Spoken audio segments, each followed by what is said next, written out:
আসসালামু আলাইকুম। কেমন আছেন সবাই? আশা করি আল্লাহের অশেষ রহমতে আপনারা সবাই ভালো আছেন। জীবন একটি অদ্ভুত শব্দ।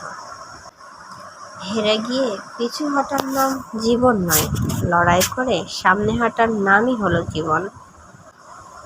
জীবনে আমরা সবসময় আমাদের ভবিষ্যতের কথাটাই ভাবি, তবে আমরা কি কখনো ভাবি যে আমাদের এই ভবিষ্যতে আমাদের পরিসমাপ্তিও হবে? যার শুরু আছে তার শেষ আছে, আমাদের জীবনেরও শুরু আছে, সেটাও একদিন শেষ হবে। আমরা কি কখনো আমাদের জীবনের সেই শেষ যাত্রার কথা ভুলেও ভাবি? যদি আমরা কখনো সেই শেষ যাত্রার কথা ভাবতাম, তাহলে হয়তোবা আমাদের অন্তরটা এত কঠিন হতে পারতো না। আমরা নিজেদেরকে অন্যায়ের মধ্যে জড়িয়ে রাখতে পারতাম না। আমরা ন্যায় অন্যায়ের পার্থক্য করতে পারতাম। আমাদের মধ্যে প্রচণ্ড প্রবণতা যে আমরা সবসময় অন্যের দোষ ধরি। আমরা কখনো নিজেকে জাস্টিফাই করি যে আমি অন্যায় করলাম কিনা, আমার কথায় কেউ কষ্ট পেল কিনা, আমার ব্যবহারে কারো মনে আঘাত লাগলো কিনা।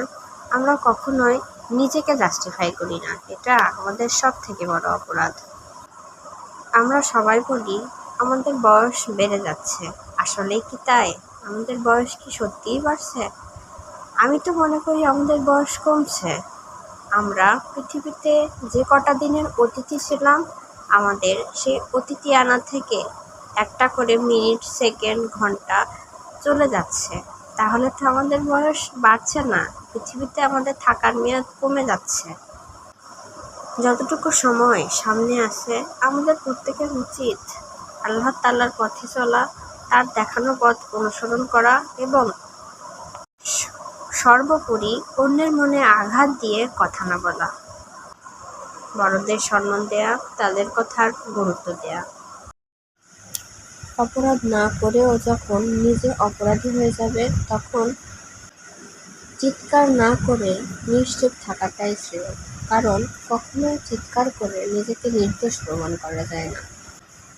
এই সময় মানুষ, সমাজ তোমার পাশে না থাকলেও মনে রেখো, সময় সবসময় তোমার পাশে থাকবে এবং সময় সঠিক বিচার তোমাকে ঠিকই এনে দেবে। ভালো থেকো সবাই। আল্লাহ হাফেজ।